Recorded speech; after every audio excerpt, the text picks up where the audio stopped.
পবিত্র কোরআনে বর্ণিত সেই আকাশ থেকে আগত আঘাত একদিন বাস্তবে রূপ নেবে, তাকে ভেবেছিল। ইসরায়েলে আঘাত হানার পর আবার আলোচনায় উঠে এসেছে একটি নাম, সিজ্জিল। এক ভয়ঙ্কর ক্ষেপণাস্ত্র যার নাম এসেছে ঠিক কোরআনের সেই আয়াত থেকেই। সিজ্জিল শব্দটি এসেছে ঠিক এখান থেকেই।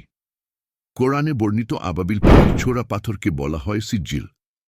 আর আজ সেই নামেই বিশ্বের অন্যতম ভয়ঙ্কর ক্ষেপণাস্ত্রের নাম।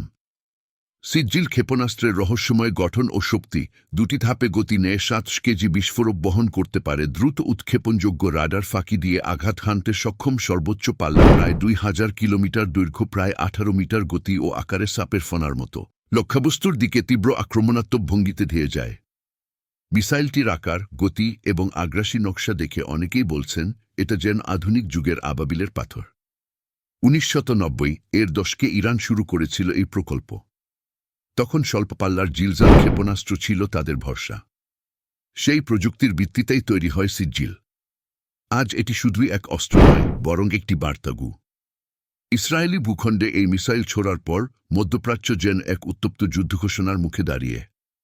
যখন কোরআনের আয়াত থেকে অনুপ্রাণিত হয়ে তৈরি হয় আধুনিক যুদ্ধাস্ত্র, তখন প্রশ্ন জাগে, আমরা কি ভবিষ্যতের এক নতুন যুগে প্রবেশ করেছি, যেখানে ধর্মীয় ইতিহাস ও প্রযুক্তি মুখোমুখি দাঁড়ায়? সিজ্জিল একটা নাম, একটা ক্ষেপণাস্ত্র, নাকি একটা বার্তা? এটা কি কেবল আধুনিক যুদ্ধের হাতিয়ার, নাকি ইতিহাস আর আধ্যাত্মিকতা মিশে যাওয়ার এক মায়াজাল? কমেন্টে জানাও, তুমি কি মনে করো, এই নামকরণ কাকতালীয় না ইঙ্গিতপূর্ণ? সাবস্ক্রাইব করো মায়া চ্যানেল, যেখানে বাস্তবতা আর রহস্য একসাথে হাঁটে।